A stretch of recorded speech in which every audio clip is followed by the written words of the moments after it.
एक लड़की थी, माशाल्लाह बचपन में वो बहुत प्यारी भी थी, शरारती भी थी, हंसमुख भी थी। और वो बचपन से ही दूसरों की हेल्प करना, और जो उसके फैमिली मेम्बर्स थे वो उनसे कभी कभी शरारतों से तंग आकर, मगर वो शरारतें भी इतनी अच्छी होती थी कि वो यही कहते थे कि तुम बड़ी होकर कुछ करोगी। मगर वक्त गुजरता गया, जब उसने एक छोटे से गांव से अपनी स्कूल की लाइफ पूरी की, खैरपुर नाथन शाह से, तो वहाँ से वो हैदराबाद आई। ज़ुबैदा कॉलेज में उन्होंने अपनी कॉलेज लाइफ गुजारी, और हॉस्टल में भी बहुत ज़्यादा वो शरारतें करती थी, मगर अच्छे वे में, और एक लेसन देने वाली शरारतें करती थी। तो जब वो वहाँ से उनकी फेयरवेल पार्टी हुई, तो उस लड़की को, जब प्रिंसिपल थी वहाँ पे और उनकी हॉस्टल की जो वार्डन थी, उन्होंने उनको एक एज़ाज़ दिया कि हमारी पूरी कॉलेज लाइफ और हॉस्टल लाइफ में जो हमारी रोल मॉडल स्टूडेंट थी वो लड़की थी। तो उसके बाद वो उस लड़की को पढ़ाई के साथ साथ मुकाबलों में आना, खेलों कूदों में बहुत ज़्यादा वो आगे रहती थी। एक लीडरशिप स्किल्स उस लड़की में थी। तो वक्त गुजरता गया, फिर वो मूव हो गई कराची की तरफ। वहाँ से इकरा से उन्होंने इकरा यूनिवर्सिटी से बीबीए कंप्लीट किया। फिर वो चली गई ग्रेनिच यूनिवर्सिटी में, वहाँ पे उनका एमबीए हो गया।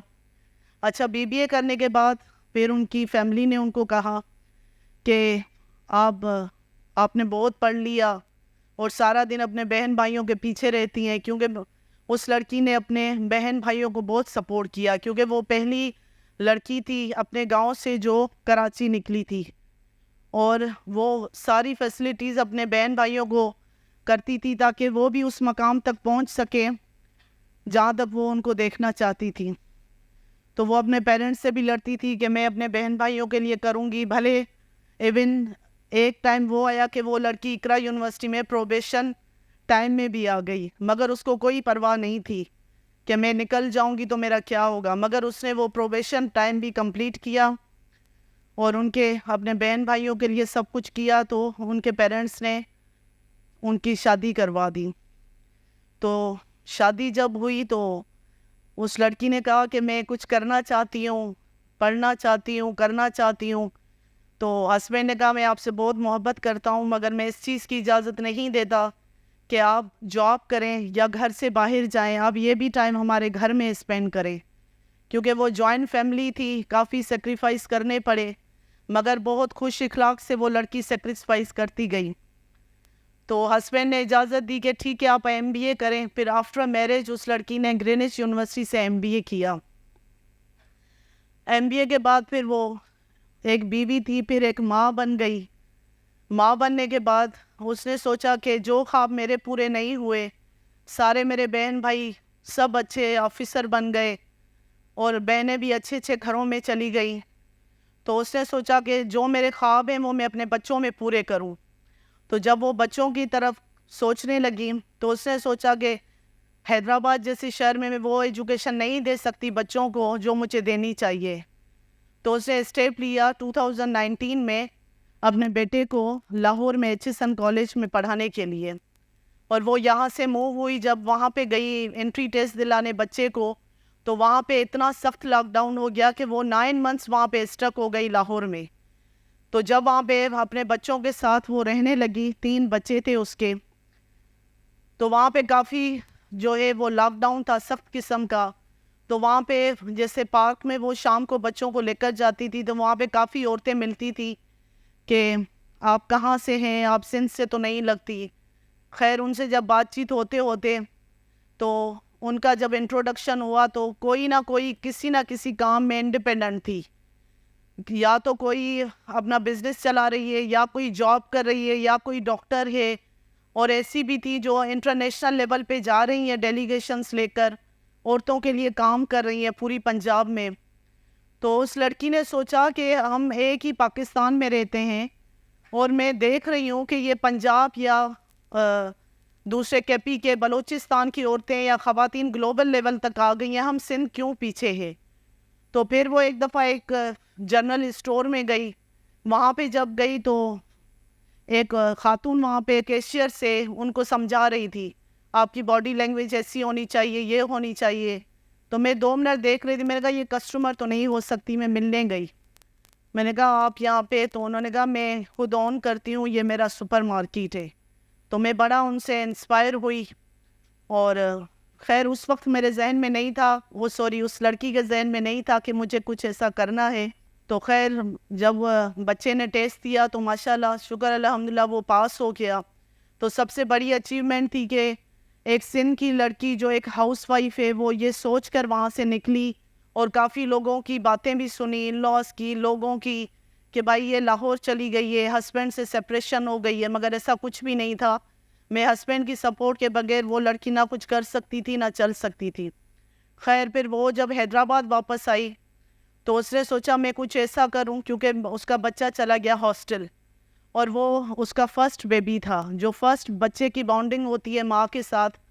तो उसने सोचा मैं कुछ ऐसा करूं, थोड़ा बिजी भी रहूं, और मैं ऐसा करूं कि अपनी पहचान बने। तो उसने सोचा कि मैं क्यों ना ऐसा काम करूं जिसमें मैं दिल से काम करूं। फिर उसने सुपर मार्केट का सोचा कि मैं हैदराबाद में बनाऊं, क्योंकि उसकी कमी थी, तब इतने अच्छे स्टोर्स नहीं थे, कोविड का ज़माना था। तो यहाँ पे जब उसने स्टोर बिल्कुल तैयार किया और उसके ख्वाब जो है हकीकत में आने लगे, कि मेरा ख्वाब एक पूरा हो रहा था कि आने वाला जो वक्त है वो मेरा अच्छा आ रहा है, जो वो लड़की की सोच थी, ख्वाहिश थी, वो पूरी होने वाली थी। तो इन्वेंट्री का टाइम था, विद इन 20 डेज़ या 25 डेज़ थे इनाग्रेशन में। चीफ गेस्ट हर चीज़ जो है ना वो एक हो चुकी थी कि एक बहुत बड़ा प्रोग्राम होगा। तो वहीं पे ही जो है उसको कैंसर डायग्नोस हो गया। तो जब कैंसर डायग्नोस हुआ तो सॉरी मेरी स्पीच में मैंने पहले ही बता दिया कि वो मैं थी, सदफ रज़ा वड़ाइच।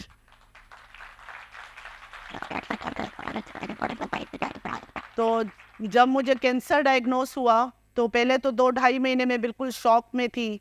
चैप्टर 1 से मैं चैप्टर 10 पे आ गई, और मुझे समझ नहीं आ रहा था कि मेरे जो बीच के 8 चैप्टर हैं उसमें क्या था, क्या होना है, क्या पढ़ना था, क्या करना है, मुझे कुछ भी नहीं पता था। और मेरा 40% चांस था सरवाइव करने का।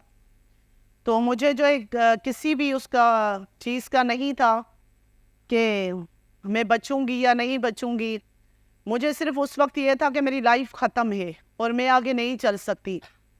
तो एक दिन जो है मैं बहुत एक्टिव रहती थी, बहुत ज़्यादा अपने बच्चों की एजुकेशन में, मैनर्स में, डिसिप्लिन में। तो तब मैं एक नॉर्मल हाउसवाइफ थी। तो मेरे बच्चे मुझे कहने लगे कि मम्मा आप, क्योंकि 24 घंटे बच्चे मेरे साथ रहते थे। मेरा बेटा 3.5 साल का था, वो मेरी गोद में बैठता था। तो जब मेरी सर्जरीज हो गई उसके बाद भी मैं बिल्कुल मतलब मैं एक्सेप्ट नहीं कर रही थी कैंसर को। तो जब मेरा फर्स्ट कीमोथेरेपी हुआ तो मेरा बेटा तब 9 ईयर्स ओल्ड था, जो HSN कॉलेज में है। तो मेरे बेटे ने मुझे कहा कि मम्मा मैंने गूगल पे सर्च किया है कि आफ्टर कीमोथेरेपी आपका जो है वो बाल भी चले जाएंगे, और आपकी जो है ना वो शॉर्ट टर्म जो साइड इफ़ेक्ट्स हैं वो बहुत ज़्यादा है, और मैं भी आप जो है ना इन फ्यूचर हमारे साथ ना रहे। तो मैंने अपने बेटे को यही कहा।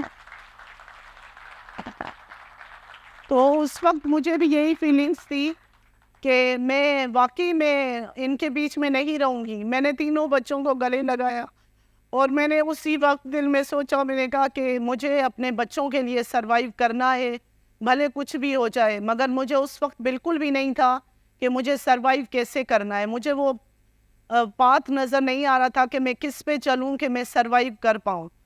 तो जब मेरे बेटे ने मुझे ऐसी ऐसी बातें कही तो मुझे कुछ भी याद नहीं था कि मेरे बाल भी है या मेरी ज़िंदगी है नहीं है। मैं सारी दुनिया भूल चुकी थी। मगर जब मैं हॉस्पिटल में थी तो वहाँ पे जब मैंने ये देखा इनको औरतों को जो आ रही थी, तो एक लेडी थी वो रो रही थी। तो मैं ऐसे ही बैठकर उनके पास गई। मैंने कहा आप क्यों रो रही हैं?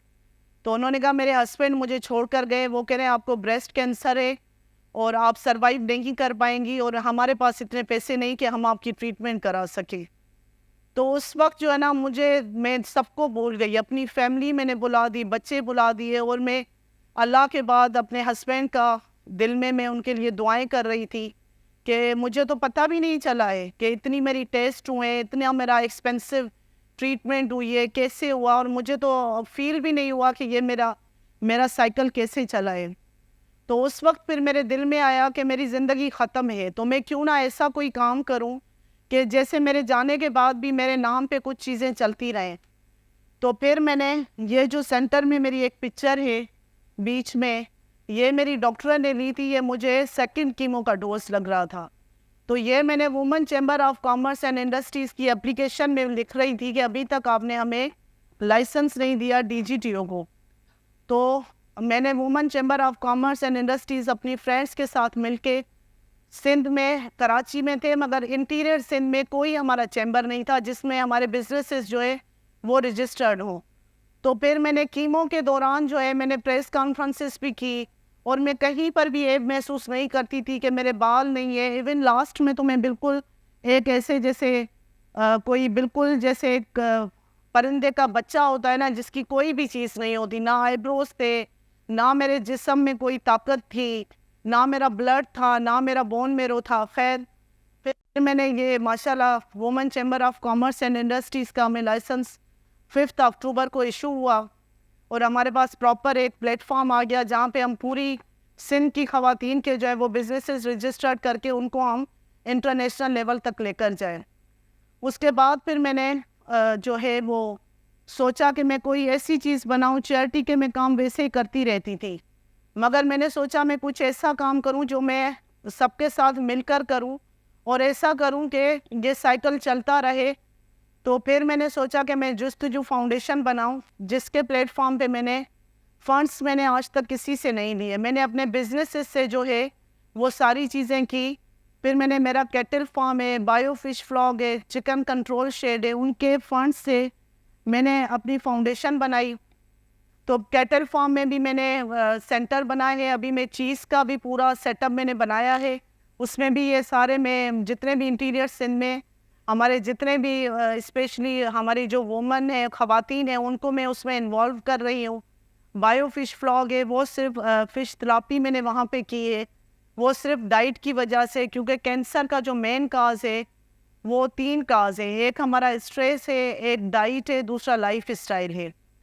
तो स्ट्रेस तो हमारी लाइफ से ख़त्म होगा ही नहीं, क्योंकि स्ट्रेस तो ऐसी चीज़ है जो हर नॉर्मल इंसान के साथ है। मैं भले कहूँ मैं कैंसर की पेशेंट हूँ, मुझे स्ट्रेस है, मगर ये सबसे बड़ा झूठ होगा कि मैं कहूँगी कि आपको नहीं है, सबको टेंशन है। मगर इस टेंशन को फाइट करने के लिए, हम अपने इम्यून सिस्टम को स्ट्रॉन्ग करने के लिए, मैंने सोचा कि मैं कुछ ऐसा छोटा सा मैंने इनिशिएटिव उठाया कि डाइट के हवाले से मैंने चिकन कंट्रोल शेड की फीड भी बाहर से इंपोर्ट करना शुरू की। माशाल्लाह वो भी मेरी जो चिकन है वो भी हाइजेनिक और अच्छे वे में मैं डिलीवर कर रही हूँ। और फ़िश फ्लॉग है, उसमें भी जो फ़िश है वो भी औरत के लिए, मर्द के लिए, दोनों के लिए, मतलब मिनरल्स के हवाले से वो बहुत अच्छा, वो भी मेरा बिज़नेस सही जा रहा है। तो जुस्तजू फाउंडेशन जो मैंने बनाया वो मैंने सिर्फ इस वजह से बनाया कि मेरी ज़ात से या मेरी लाइफ से जिसको भी हेल्प मिल सकती है, तो मैं अपने प्रॉपर प्लेटफॉर्म से मैं एक सिस्टम को चलाऊं जिससे किसी को फील ना हो कि हम किसी इंसान की हेल्प ले रहे। तो ये फाउंडेशन मेरी अकेली का नहीं था, इसमें मेरी पूरी टीम का मेरे साथ तामुन रहा। तो आज यहाँ टेडेक्स में जब मैं आई हूँ तो इस अपनी लाइफ की जर्नी बताने के साथ साथ मैं आप सबको एक मैसेज भी देना चाहूँगी, क्योंकि ये अक्टूबर मंथ है और ब्रेस्ट कैंसर अवेयरनेस का मंथ है। इसमें मैं आप सबको ये 2-3 अवेयरनेस देना चाहूँगी। एक तो आपको हमारे स्पेशली सिंध में या ओवरऑल पाकिस्तान में ब्रेस्ट कैंसर को सबसे बड़ा ऐब समझा जाता है कि ब्रेस्ट कैंसर जो है वो बहुत बड़ा ऐब है, मगर ऐसा कुछ भी नहीं है। अगर आप टाइम पे और अगर बिल्कुल फर्स्ट स्टेज पे अगर हमें पता चल जाता है कि हम कैंसर के पेशेंट हैं, तो हम सरवाइव कर सकते हैं। और कैंसर लफ्ज़ ऐसा है कि इससे आधी मौत इंसान की हो जाती है, मगर हमें मौत को अपने करीब नहीं लाना, हमें उसको फाइट करना है।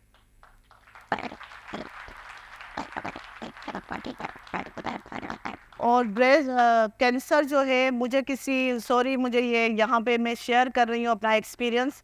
मुझे किसी ने कहा कि आप कैंसर से बात किया करें, आप उनसे दोस्ती रखें। तो मैं 2 मिनट उनको देखती रही। वो कोई आलिम थे, उन्होंने मुझे दुआ दी और वो मुझे उम्रे पे मिले। तो मैं उनके मुंह को देख रही, मैंने कहा या मैं पागल हूँ या ये पागल है, मैं कैंसर से कैसे बात करूँगी। तो उन्होंने कहा नहीं, आप उनको वेलकम करें, आप उनसे बात। मैंने कहा मेरी ट्रीटमेंट हो चुकी है, कीमोथेरेपी हो गई है, रेडिएशन हो गया है, तो मेरे बच्चे साथ हैं। मैंने कहा बस मुझे देर हो रही है, मैं जा रही हूँ। उन्होंने कहा नहीं बेटा, 2 मिनट बात सुनिए। आप कैंसर से बैठकर बात करें, रात को सोने से पहले आप कैंसर को बताएं कि ना मैंने आपको एक्सेप्ट किया, मैंने हर चीज़ आपकी को फेस भी किया, मैंने ट्रीटमेंट भी कराई, अभी भी आप मेरे जिस्म में हैं, मगर मैं रिक्वेस्ट करती हूँ कि आप मुझसे दोस्ती कर लें और हम दोनों मिलकर जो ना ये सफ़र तय करते हैं। तो आप यकीन करें, मैं रमज़ान में गई थी वहाँ पे उम्रे पे, और मैं आज ये बात यहाँ पे बता रही हूँ। मैंने वहाँ पे मदीने में मैंने कैंसर से फ्रेंडशिप रखी कि आप मेरी दोस्त हैं, मैं आपकी दोस्त हूँ। उस दिन के बाद मेरी माशाल्लाह मेरी बहुत ज़्यादा फ्रेंड्स हैं, फैमिली है, मगर मैं खुद फील करती हूँ कि मेरे पास टाइम नहीं होता कि मैं किसी को टाइम दूँ, क्योंकि मैं कैंसर के साथ मिलकर मैंने इतने प्रोजेक्ट्स किए और मेरे लिए अल्लाह इतनी आसानियाँ करते जा रहे हैं कि मुझे खुद समझ नहीं आ रहा। तो मेरा कहने का मतलब नहीं है कि आप कैंसर से फ्रेंडशिप रखें या कैंसर अल्लाह ना करे, अल्लाह मेरे किसी दुश्मन को भी कैंसर का मर्ज़ ना दे, बहुत तकलीफ दा मर्ज़ है।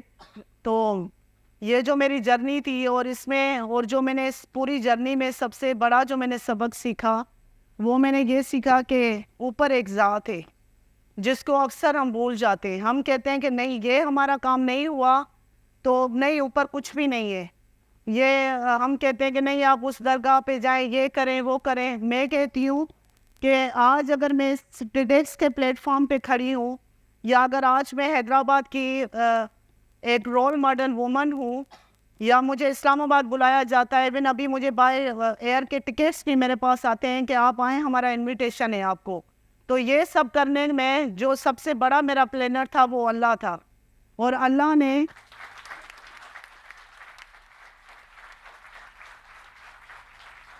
ने मेरे लिए इतनी आसानियाँ पैदा की, इतनी आसानियाँ पैदा की कि मैं शायद जितना भी अल्लाह का शुक्र अदा करूँ वो मेरे लिए कम है। तो जो भी इंसान की ज़िंदगी में आता है, कुछ भी आता है, इसमें जो ऊपर अल्लाह की ज़ात है वो हमारे लिए ज़रूर कुछ ना कुछ वो प्लान करके फिर ही हमें आजमाइश में डालते हैं।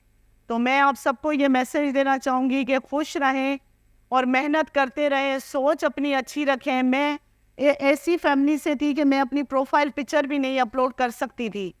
तो शुक्र अल्हम्दुलिल्लाह, आज वही फैमिली मुझ पे प्राउड करती है कि आपने जो भी स्टेप उठाए और आज उसमें आप कामयाब हैं, हम सब आपके साथ हैं। ऐसे ही मुझे आप सबके लिए मैं थैंक यू भी कर रही हूँ आप सबका कि आपने मेरी स्टोरी को सुना, और स्पेशली वीसी साहब का और सबका मैं थैंक यू करना चाहती हूँ।